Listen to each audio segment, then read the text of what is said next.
Sir, ഏതാണ്ട് ഒരു 2 ദിവസമായി ആയിട്ടുള്ളൂ എങ്കിൽ പോലും ആൾക്കാർ ഇത് ഒരു അടഞ്ഞ അധ്യായമാണോ എന്ന് കരുതിയ ഒരു വിഷയമാണ്. കേരള ഇന്ന് കെ സുധാകരനുമായിട്ടുള്ളൊരു അഭിമുഖമുണ്ട്. 2-3 ദിവസം മുമ്പ് എന്തും സംഭവിക്കാവുന്ന ഒരു ഘട്ടം നമ്മൾ കണ്ടതാണ്. ആൾക്കാർ പറയുന്നത് ഈ സുധാകരൻ ഇപ്പോൾ പഞ്ചപുച്ഛം അടക്കി നിൽക്കുന്നു എന്നുള്ളതാണ്. കരുത്തനായിരുന്ന സുധാകരനാണ്. എന്താണ് അതിൽ പറഞ്ഞൊരു മെയിനായിട്ടുള്ള കാര്യം എന്ന് പറയുന്നത്, AICC കൃത്യമായി തന്നെ കോൺഗ്രസ് ഹൈക്കമാൻഡ് ഇദ്ദേഹത്തിന് സീറ്റ് വാഗ്ദാനം ചെയ്തിരുന്നു. ആ വാഗ്ദാനത്തിന് വേണ്ടിയാണ് അത് ലഭ്യമാകുമെന്ന് ഇദ്ദേഹം ചിന്തിച്ചിരുന്നു. അവിടെ നിന്നാണ് ഈ വഴക്കുകൾ പോകുന്നത്. പക്ഷേ എന്നിട്ട് ചില കാര്യങ്ങൾക്ക് വലിയൊരു ട്വിസ്റ്റ് ഉണ്ടാകുന്നു. ആ ട്വിസ്റ്റിനെ കുറിച്ചാണ് അദ്ദേഹം ഇതിനകത്ത് പറഞ്ഞിരിക്കുന്നത്. എന്താണ് അദ്ദേഹം പറഞ്ഞിരിക്കുന്ന കുറച്ച് അത് അംഗീകരിക്കുന്നു ഈ തീരുമാനത്തെ. അച്ചടക്കമുള്ള പാർട്ടി പ്രവർത്തകരായി ഞാൻ അംഗീകരിക്കുന്നു. പക്ഷേ ആരോ ഇതിനകത്ത് വ്യക്തമായി കളിച്ചു, എനിക്ക് ആളറിയാം എന്നാണ് അദ്ദേഹം പറയുന്നത്. അപ്പോൾ അതിൻ്റെ ക്രക്സ് അതാണ്. അതായത് പ്രശ്നം വെച്ചാൽ ഓടരുതമ്മാവ ആളറിയാം എന്നാണ് ഈ സുധാകരൻ പറയുന്ന കാര്യം. സ്ഥലത്ത് നോക്കിയാലേ പ്രഥമ ദൃഷ്ടിയ തോന്നുന്നത് അതിൽ വലിയ ഫാക്ട് വരെ ശരിയുമാണ്. പുലിയായി വന്ന സുധാകരൻ പൂച്ചയായി. ഇനി ആര് പറഞ്ഞെന്ന് പറഞ്ഞാലും അച്ചടക്കമുള്ളവനായിരുന്നെങ്കിൽ ഇത്രയും ബഹളമൊന്നും ഉണ്ടാക്കേണ്ട കാര്യമില്ലല്ലോ. അച്ചടക്കമുള്ള പ്രവർത്തന സുധാകരൻ സ്വയം വിമർശിക്കുന്ന ആൾ എല്ലാ സിറ്റിംഗ് MPമാർക്ക് ആർക്കും സീറ്റ് കൊടുക്കുന്നില്ല എന്നൊരു ഹൈക്കമാൻഡ് ഒരു തീരുമാനം എടുത്തു. അതനുസരിക്കല്ലേ വേണ്ടത്? ഇത് അച്ചടക്കത്തിൻ്റെ ലക്ഷണമാണെന്ന് സുധാകരൻ കാണിച്ചത്. ഞാനിപ്പോൾ കാണിച്ചുതരാമെന്നല്ലേ സുധാകരൻ പറഞ്ഞത്.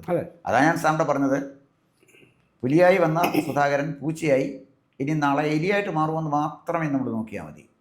അപ്പം ഇവിടെ സംഭവിച്ചൊരു കാര്യം എന്താണെന്ന് വെച്ചാൽ, സുധാകരൻ പറഞ്ഞ ഒരു പ്രധാനപ്പെട്ട കാര്യം സാർ ഇപ്പോൾ ചോദിച്ച ചോദ്യത്തിലുള്ളത്, മല്ലികാർജ്ജുന ഖാർഗെയും രാഹുൽ ഗാന്ധിയും സുധാകരന് സീറ്റ് കൊടുക്കാമെന്ന് പറഞ്ഞിരുന്നു. അത് വ്യക്തിപരമായി പറഞ്ഞ ഒരു കാര്യമാണോ, അതോ പാർട്ടി നേതാക്കന്മാരെ മുന്നേ നിർത്തി പറഞ്ഞൊരു കാര്യമാണോ, അതൊരു പാർട്ടിയുടെ പോളിസിയുടെ ഭാഗമായിട്ട് പറഞ്ഞ കാര്യമാണോ, എന്താ കാര്യമെന്ന് പറഞ്ഞുകൂടാ. സീറ്റ് കൊടുക്കാമെന്ന് അവർ പറഞ്ഞിരുന്നു എന്ന് അദ്ദേഹം പറയുന്നത്. അത് തടഞ്ഞത് വേറെയോ ആരോ ഒരാളാണ്. അത് അദ്ദേഹത്തിന് ആളിനെ അറിയാം, സമയമാകുമ്പോൾ വെളിപ്പെടുത്തും. സാറേ, വളരെ സിമ്പിളാണ് കാര്യങ്ങൾ, നമുക്ക് മനസ്സിലാക്കാൻ പറ്റുന്ന കാര്യം. അതായത് സിറ്റിംഗ് MLAമാർക്ക് സീറ്റ് കൊടുക്കണ്ട എന്ന് കോൺഗ്രസ് വർക്കിംഗ് കമ്മിറ്റി എടുത്ത തീരുമാനത്തിൽ ഉറച്ചു നിന്നത് മല്ലികാർജ്ജുന ഖാർഗെയും രാഹുൽ ഗാന്ധിയും അല്ല, മറിച്ച് VD സതീശനാണ്. അതാണ് നമ്മൾ കാണേണ്ട ഒരു കാര്യം. അപ്പോൾ നമുക്ക് VD സതീശൻ്റെ രാഷ്ട്രീയമായിട്ട് എതിർക്കാം, അതിനൊന്നും അഭിപ്രായ വ്യത്യാസമൊന്നുമില്ല. പക്ഷേ VD സതീശൻ എടുത്തിരിക്കുന്ന ചില ധീരമായ നിലപാടുകളെ നമുക്ക് എതിർക്കാൻ പറ്റില്ല. അത് രാഷ്ട്രീയമല്ല. അതിനാദ്യം ഞാൻ കാണുന്നത് നിലമ്പൂർ തന്നെയാണ്. സകല നേതാക്കന്മാർ പറഞ്ഞു, ലീഗ് നേതാക്കന്മാർ പറഞ്ഞു, പാണക്കാട് തങ്ങൾ പോലും പറഞ്ഞു അൻവറിനെ നിർത്തുന്നതാണ് ബുദ്ധിയെന്ന്. വേണ്ട, അൻവറിനെ നിർത്തേണ്ട, അല്ലാതെ ജയിക്കാം, ഇതെൻ്റെ ആത്മവിശ്വാസമാണ്. ഇനിയും ജയിക്കാൻ കഴിയാതെ പോയാൽ ഞാനിതങ്ങ് രാജിവെച്ചേക്കാം, ഒരു കുഴപ്പമില്ല. അൻവറിനെ സ്ഥാനാർത്ഥിയാക്കി നിർത്തി മത്സരത്തിന് വരാനോ പ്രതിപക്ഷ നേതാവായിട്ടിരിക്കാനോ എനിക്ക് പറ്റില്ല. ഇതാണ് VD സതീശൻ്റെ ഒരു നിലപാട്. ചെറിയൊരു നിലപാടല്ല സാറേ കോൺഗ്രസിനകത്ത്. പാണക്കാട് തങ്ങൾ വഴങ്ങി, കോൺഗ്രസിനകത്തുള്ള മറ്റ് നേതാക്കന്മാർ വഴങ്ങി, അൻവറിനെ അവിടെ തോൽപ്പിച്ചില്ലേ, ആര്യാടൻ ഷൗക്കത്തിനെ ജയിപ്പിച്ചില്ലേ. അതിന് വലിയൊരു ക്രെഡിറ്റ്, പരിധിവരെ ക്രെഡിറ്റ് VD സതീശനുള്ളതല്ലേ. 2, VD സതീശന് കെ സുധാകരൻ്റെ കാര്യത്തിൽ എന്താ തീരുമാനം എടുത്തത്? ഞാൻ മനസ്സിലാക്കിയിടത്തോളം കെ സുധാകരന് സീറ്റ് കൊടുക്കാൻ പറ്റില്ല എന്ന് കർശനമായ നിലപാടെടുത്തത് VD സതീശനാണ്. സുധാകരന് സീറ്റ് കൊടുക്കണം എന്നുള്ള നിലപാടിലായിരുന്നു രമേശ് ചെന്നിത്തല. KC വേണുഗോപാൽ ഏതാണ്ട് ആടി നിൽക്കുകയാണ്. രണ്ടുപേരും കണ്ണൂക്കാരാണല്ലോ, അതെ, ആടി നിൽക്കുകയായിരുന്നു. ഇവിടെ VD സതീശൻ പറഞ്ഞു, നിങ്ങൾ ഇങ്ങനെ പോയാൽ നമുക്ക് എവിടെ എത്താൻ പറ്റില്ല. 10-18 MPമാർ നമുക്കുണ്ട്, എല്ലാവർക്കും മത്സരിക്കണമെന്ന് പറയും. രാജ്മോഹൻ ഉണ്ണിത്താൻ മത്സരിക്കേണ്ടെന്ന് പറഞ്ഞതായിട്ട് അദ്ദേഹം പറഞ്ഞു. രാഘവൻ മത്സരിക്കാൻ താല്പര്യമുണ്ടായിരുന്നു, ഷാഫി പറമ്പിന് മത്സരിക്കാൻ താല്പര്യമുണ്ടായിരുന്നു. മത്സരിക്കുമെന്ന് ഞാൻ ഉറച്ചു വിശ്വസിച്ചിരുന്ന ആളാണ് അടൂർ പ്രകാശ്. അതുപോലെ തന്നെ MK രാഘവൻ, MK രാഘവൻ്റെ ഞാൻ പറഞ്ഞു, സുരേഷ് കൊടിക്കുന്നിൽ, ഇവർക്കൊക്കെ മത്സരിക്കാൻ താല്പര്യമുണ്ടായിരുന്നു. ഇവരിൽ നിന്ന് വ്യത്യസ്തൻ എങ്ങനെയാണ് ഈ കെ സുധാകരൻ വ്യത്യസ്തനാകുന്നത്? ഇവരെ അപേക്ഷിച്ച് കെ സുധാകരൻ്റെ വ്യത്യസ്തത എന്താണ്? ഏതടിസ്ഥാനത്തിലാണ് നിങ്ങൾ കെ സുധാകരന് കൊടുക്കാൻ പോകുന്നത് എന്ന് ചോദിച്ചപ്പോൾ അവിടെ അവർക്ക് സാറൻ ഈ അപ്രിയമായ സത്യം ചോദിക്കാൻ ധൈര്യം കാണിച്ചു VD സതീശൻ. അപ്പോൾ അതുകൊണ്ട് ഞാൻ പറയുന്നത്, സുധാകരൻ ഇനി അങ്ങ് മാറിപ്പോയി എന്ന് സാർ വിചാരിച്ചിട്ട് എന്ത് സംഭവിക്കും? ഒരു ചുക്കുഞ്ഞുണ്ടാകുമ്പോൾ സംഭവിക്കില്ല സാറേ. കാരണം എന്നറിയാം, UDF അധികാരത്തിൽ വന്ന UDFൻ്റെ മെച്ചം കൊണ്ടല്ല അധികാരത്തിൽ വരുന്നത്. VD സതീശൻ കേരളത്തിലെ മുഖ്യമന്ത്രിയായി ഭരിച്ച് ഇവിടെ മതേതരത്വം സ്ഥാപിക്കുമെന്ന് തലയ്ക്കില്ല ആൾ താമസമുള്ള ഒരുത്തരും ചിന്തിക്കുന്നില്ല. മൗദൂദര കൂടെ നിന്നുകൊണ്ട് മതേതരത്തെ സ്ഥാപിക്കാൻ ഒക്കൂ? ഇതൊക്കെ എല്ലാവർക്കും അറിയാവുന്ന കാര്യം തന്നെയാണല്ലോ. പിന്നെ ആരാ വരുന്നത്? ഒരു കോൺഗ്രസ് നേതാവ് വന്നാലും ഇവിടെ പ്രത്യേകിച്ച് ഒരു അത്ഭുതമൊന്നും നടക്കാൻ പോകുന്നില്ല. ഇവിടെ ഈ കോൺഗ്രസിനെ അധികാരത്തിലേക്കുന്ന ആൻറ്റി ഇൻകംബൻസിയാണ്. ആൻറ്റി ഇൻകംബൻസി മാത്രമാണ്. ഷാജി പറഞ്ഞ പോലെ മതമാണ് വലുതെന്ന് പറഞ്ഞ പോലെ ആൻറ്റി ഇൻകംബൻസിയാണ്. അത് മാത്രമാണ് പ്രശ്നം. അതിൻ്റെ തണലിൽ, അതിൻ്റെ ഒരു ഓളത്തിൽ മാത്രമേ UDF അധികാരത്തിൽ വരാൻ പറ്റുള്ളൂ. UDF പ്രസൻറ്റബിളായിട്ടുള്ളൊരു അഖിലേന്ത്യൻ നേതാവുണ്ട്? കേരളത്തിൽ തന്നെ എല്ലാവരും അക്സെപ്റ്റ് ചെയ്യുന്നൊരു നേതാവുണ്ടോ? ഇല്ലല്ലോ. അപ്പോൾ ഒരു പ്രത്യേക പോളിസി ഇവർക്ക് പറയാനുണ്ടോ? കേരളത്തെ മാറ്റിമറിക്കേണ്ട ഒരു പോളിസി പറയാനുണ്ടോ? ഞങ്ങൾ വന്ന് സ്വർഗരാജ്യം സ്ഥാപിക്കുമെന്നല്ലേ പറഞ്ഞത്? രാഹുൽ ഗാന്ധി ഇവിടെ വന്നേച്ച് പറഞ്ഞെന്താണ്? ട്രാൻസ്പോർട്ട് ബസ്സിൽ സ്ത്രീകൾക്ക് സൗജന്യമായി യാത്രാ പാസ് അനുവദിക്കുമെന്ന്. വീണ്ടും പറയും ഇപ്പോൾ. സർ, തലയിൽ ആൾ താമസമുള്ള ഒരുത്തം പറയും. രാഹുൽ ഗാന്ധി അത് പറയും. ഏതെങ്കിലും വിവരമുള്ള ഒരുത്തം പറയും. KSRTC മുങ്ങി താണുകൊണ്ടിരിക്കുകയാണ്. ഇപ്പം തന്നെ വലിയ ലയബിലിറ്റിയാണ്. അല്ലെങ്കിൽ സ്ത്രീകൾക്കെല്ലാം കൂടെ സൗജന്യ യാത്ര കൊടുക്കണമെന്ന് പറഞ്ഞപ്പോഴേ വിട്ടിയുടെ സ്വർഗത്തിൽ ജീവിക്കുന്ന ഒരുത്തിനെ ഇത് പറയാൻ പറ്റുള്ളൂ. 5 പരിപാടി പറഞ്ഞല്ലോ. ഇതൊന്നും ഇവരെ കൊണ്ട് നടത്താൻ വെക്കുന്ന കാര്യമല്ല.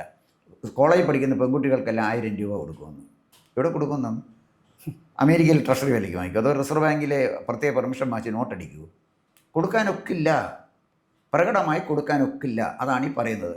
പിന്നെ ഒരു പക്ഷേ അവർക്ക് നിറവേറ്റാൻ കഴിയുന്നൊരു വാഗ്ദാനം, എത്രയോ ഒരു ഇൻഷുറൻസ് സ്കീം പറയുന്നുണ്ടല്ലോ, അത് പോസിബിളാണ്. അത് ശരിക്കും കറക്റ്റായിട്ട് അത് മാനേജ് ചെയ്യാൻ പോസിബിളാണ്. ഇത് ഇവർക്കും പോസിബിളായിരുന്നു. പക്ഷേ ഈ ബാലഗോപാലൻ വളരെ പരാജയപ്പെട്ട, ദീർഘവീക്ഷണമില്ലാത്ത, ബജറ്റ് എങ്ങനെ തയ്യാറാക്കണമെന്ന് പോലും അറിയാൻ പാടില്ലാത്തൊരു ധനമന്ത്രി ആയതുകൊണ്ട് മാത്രമാണ് ഈ ഗതികേട് ഇവിടെ പറ്റിയത്. ഒരു കാര്യം ഞാൻ പറയാം, തോമസ് ഐസക്കായിരുന്നെങ്കിൽ കുറേ കൂടെ ഭംഗിയായിട്ട് ഈ കാര്യം മുന്നോട്ട് കൊണ്ടുപോകാൻ, തോമസ് ഐസക്ക് ബാലഗോപാലിനേക്കാൾ ഭംഗിയായിട്ട് ധനകാര്യം കൊണ്ടുപോകാൻ തർക്കമൊന്നുള്ള കാര്യമില്ല. ഇവിടെ ഞാൻ പറഞ്ഞത്, ഈ സുധാകരൻ ഇത് പറയുമ്പോൾ സുധാകരൻ്റെ കൂടെ നിൽക്കാൻ ആൾ വേണ്ടേ? സുധാകരൻ കലാപക്കൊടി കണ്ണൂർ ഉയർത്തിയാൽ ഒരാളും സുധാകരൻ്റെ കൂടെ ഉണ്ടാവില്ല എന്ന് അദ്ദേഹത്തിന് ഉറപ്പായപ്പോഴാണ് പറഞ്ഞത്, ഞാൻ പറഞ്ഞു ഇത് സതീശനറിയാം, ഇതാണ് BD സതീശൻ അറിയാവുന്നത്. സുധാകരനെ കണ്ണോടെ സപ്പോർട്ട് ചെയ്ത ആളാണ് രമേശ് ചെന്നിത്തല. എനിക്ക് തോന്നുന്ന ആഭിമുഖ്യത്തിൽ രമേശ് ചെന്നിത്തല മുഖ്യമന്ത്രിയാകണമെന്ന് അദ്ദേഹം പറഞ്ഞു ഇല്ലേ? അപ്പോൾ ഇതിൻ്റെ പ്രോബ്ലം എവിടെയാണെന്ന് ചോദിച്ചു കഴിഞ്ഞാൽ, ഇത് കൊടുക്കാൻ പറ്റില്ല എന്ന് BD സതീശൻ പറഞ്ഞത്, BD സതീശനും സുധാകരൻ തമ്മിലുള്ള വ്യക്തിപരമായ വിരോധത്തിൻ്റെ പേരിലല്ല എന്ന് സ്ഥാപിച്ചെടുക്കാൻ സതീശന് കഴിയും. ഇവർ തമ്മിൽ വ്യക്തിപരമായ വിരോധം ഉണ്ടെന്നുള്ള ആർക്കും അറിയാൻ പാടില്ലാത്ത.